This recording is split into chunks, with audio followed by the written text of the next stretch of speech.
Assalamualaikum warahmatullahi wabarakatuh. Kami dari kelas 10 MIA 2 akan melakukan observasi tentang makhluk bumi. Perkenalkan, nama saya Nadrah Amanda Nuryasna. Saya Sagita Dwi Arianti. Saya Dimas Gajal Gifari. Saya Edwin Nasidik. Makhluk bumi. Benda di dunia dapat dikelompokkan atas dasar kenyataan bahwa benda-benda tersebut memiliki persamaan dan perbedaan dalam beberapa hal. Dengan pengelompokan benda-benda itu lebih mudah dipelajari. Semua benda di dunia ini dapat diklasifikasikan menjadi dua kelompok, yaitu benda hidup dan benda mati. Yang pertama disebut benda hidup dan yang kedua disebut benda mati.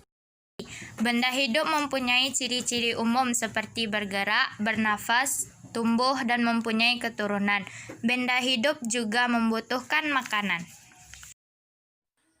Benda mati dibedakan dari beberapa hidup karena benda mati tidak mempunyai ciri umum tersebut.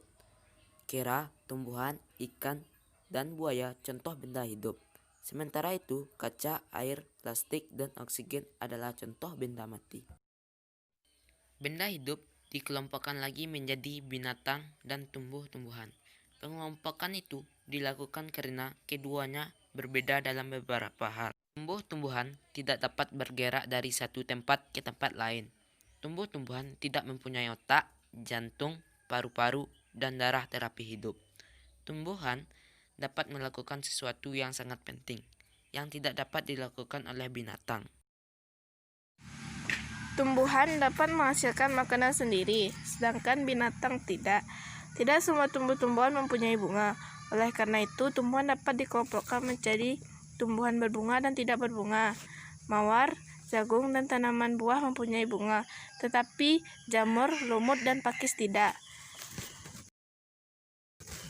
Selanjutnya, binatang dapat dibagi menjadi vertebrata dan invertebrata.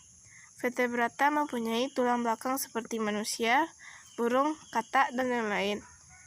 Sedangkan invertebrata tidak mempunyai tulang belakang, seperti ubur-ubur, kupu-kupu, dan laba-laba. Terdapat 5 kelompok vertebrata, yaitu mamalia, burung, amfibi, reptil, dan ikan.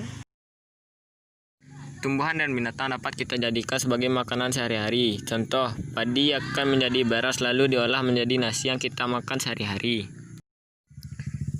Dan tidak semua tumbuhan bisa kita makan seperti jamur karena mengandung zat-zat berbahaya yang dapat mematikan manusia dan hewan. Sedangkan hewan yang dapat dimanfaatkan adalah daging dan bagian tubuh lainnya, seperti daging sapi yang dibuat menjadi rendang. Dan tanduk sapi dapat digunakan sebagai hiasan rumah atau pajangan rumah.